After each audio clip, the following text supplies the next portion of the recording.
Hi, I'm Debbie. Welcome to my studio. Today we're going to be doing a drawing project that consists mainly of doodling. Doodling is something that most of us have done at one time or another, sometimes out of boredom, sometimes because we want to keep our hands busy or our mind wanders and we just can't resist a blank scrap of paper in front of us. What's different today is instead of just odd sketches here and there, these are going to come together and actually complete a drawing. Your drawing doesn't have to make sense. You can be very spontaneous and creative with it, experiment with different textures and patterns, and mainly just have a good time with it. So if you're ready, let's get started. To start this drawing today, you're going to need some paper. The size is up to you, but what I'm working with is a piece of printer paper. It's actually printer cardstock. It's about a 60-pound paper. It's a little heavier than printer paper. And I've cut a 5-inch by 8.5-inch strip from it. I like working on a long rectangle. You're going to need a pencil, some type of eraser, either a white eraser is good, or I like to use one of these art erasers. It's a kneaded eraser. They don't leave marks on the paper like sometimes the end of your pencil will. You will also need some type of a fine point felt tip pen, like a Sharpie, or one of these, whatever you have handy around the house. I don't recommend using the thicker point Sharpies because they bleed on the paper typically and it doesn't look that good. So to get started, we're going to make 3 lines on the page that are going to go from one side of the paper clear to the other. Now the trick is you don't want to use straight lines. You want them to curve. These curves are going to create places to draw, and sometimes they might even suggest shapes to you that become objects in your drawing. So I've got my 3 lines. I'm ready to get started. So the next step, I like to turn the paper in different directions because you can work horizontally or vertically, and maybe what was the top of the paper before becomes the bottom. Doesn't really matter. Okay, I think I'm going to go this way. And I see a lot of wave motion in here. I see weird abstract shapes that might become faces. And so I'm going to play with some of that. If you're certain of what you want to do, you can switch to pen at any point. Sometimes I go back and forth between pen and pencil, but what you want to avoid doing is doing everything in pencil and then going back all over it in ink again. So the question becomes, where do you get confident with what you're doing?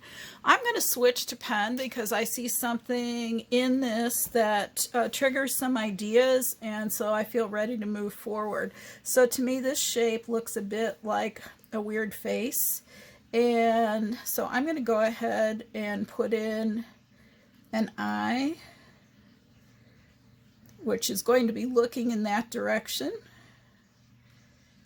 Got a little tear duct in there. Going to give it some lashes. If you like to cartoon, this is going to be perfect for you.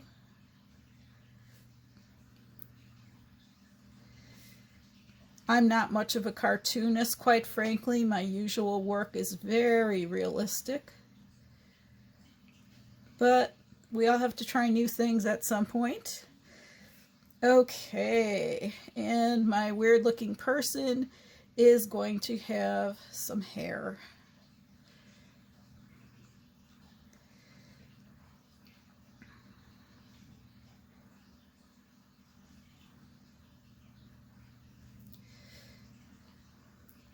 Now normally I leave my pencil lines really light because I get rid of a lot of those later.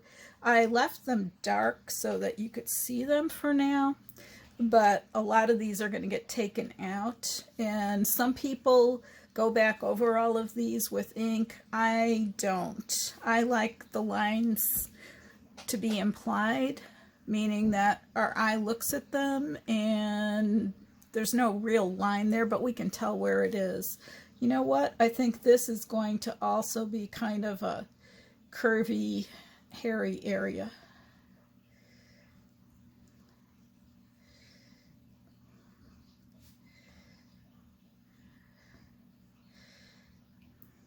Now, when you're drawing with a pencil, if you want areas to get dark, you press harder on the pencil, right?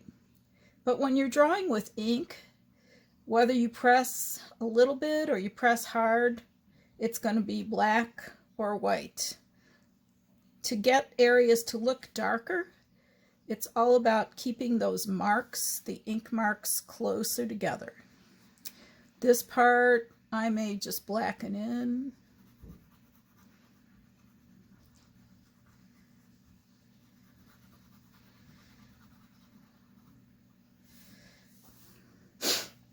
And this part to me looks like a fish head.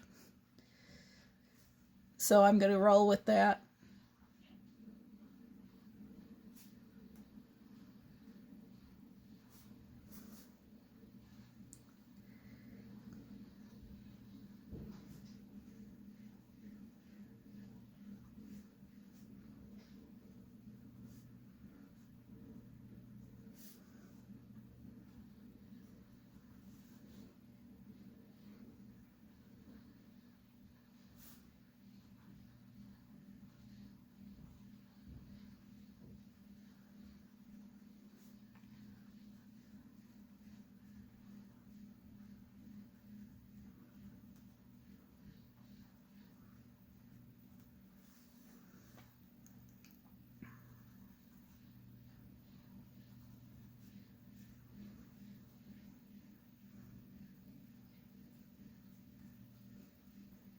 One thing I like to do is to change things up a bit as I cross lines.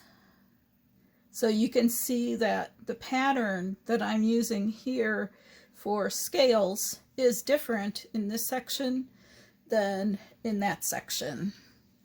Over here, to me, this has become like a big sweeping tail.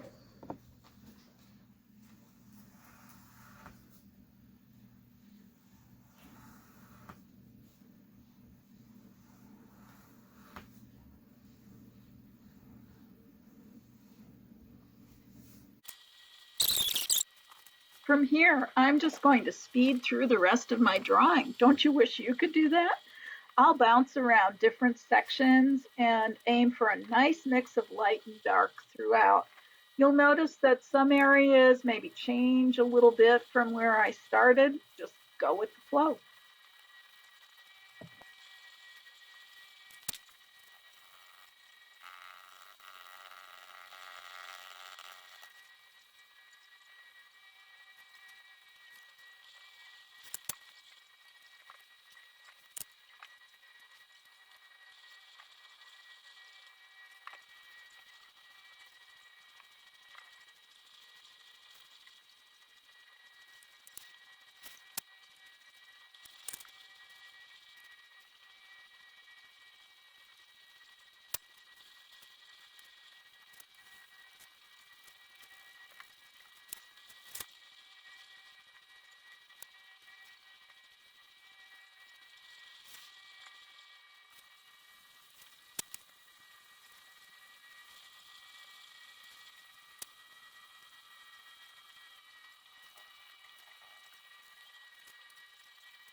I hope you enjoyed this drawing session today. Here are a few more of my completed doodles. Have fun experimenting with patterns and textures. Poems or song lyrics can add interest to your drawings as well.